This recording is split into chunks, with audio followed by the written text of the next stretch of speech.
Morning, principal. Morning, Come morning. inside, come inside. Close the door. Aye, baby. Close the door, stand there.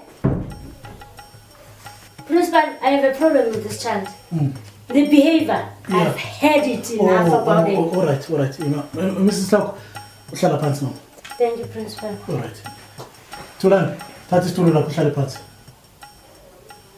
Thulani, thatha isitulo uhlale phansi man.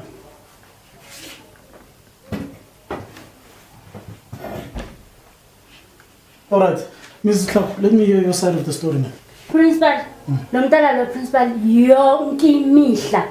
Every day he runs late in my class. Uma fika nje usuke uyangena nje, approaching his desk, not saying anything, like akanandaba, ngiyafana nje nomuntu omile nje, iclass nongekho. Mangimbuza, ungitshela the way nje angangitshela ngakhona. Uthulani, akezwa principal, like every day kumele ngikhuluma into eyi-1 naye. He's late every day. Am I lying? Mama, yeah. I'll deal with this. Thulani, tell me your side of the story. Mina se inkinga nginayo se. Umemuweni inkinga na. Kahle kahle umema akangithandi se. Mrs. Clark was one of my best teachers, and I repeat, this woman cannot come each and every day like school to teach you guys, ne? Ukwenza ukuthi niphumelele with your education kule school. This school is one of the best schools, around Gauteng. So she cannot come here with this complaint akhuluma mama. And akanasikhathi sokuzondana nomntana esikoleni. What's your problem? Se inkinga transport yami se. Bus yami yele yastaka se. Yinkinga yami nje phela. Yes. Other than that, Mrs. Clark, what's the problem kahle kahle? Uma aqeda lapho principal.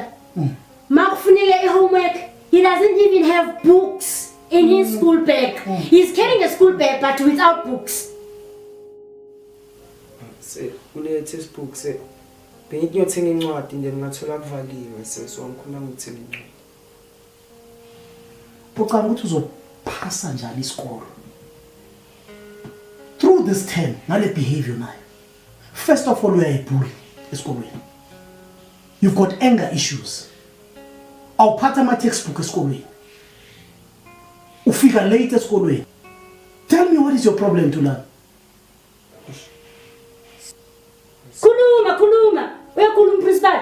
Senginceda mbayijointshile. Wena memkubuya. Hey. This is not how you address my teacher. First thing tomorrow morning. First thing tomorrow morning. I want you in my office with your books. I will assess everything Mrs. Clark ekhuluma. Uyangizwa ukuthi first thing tomorrow morning. Uyangizwa Thulani? Yes. Uyakhuluma principal. Yes. All right, man. All right. Ngiyabonga principal. Thank you, man.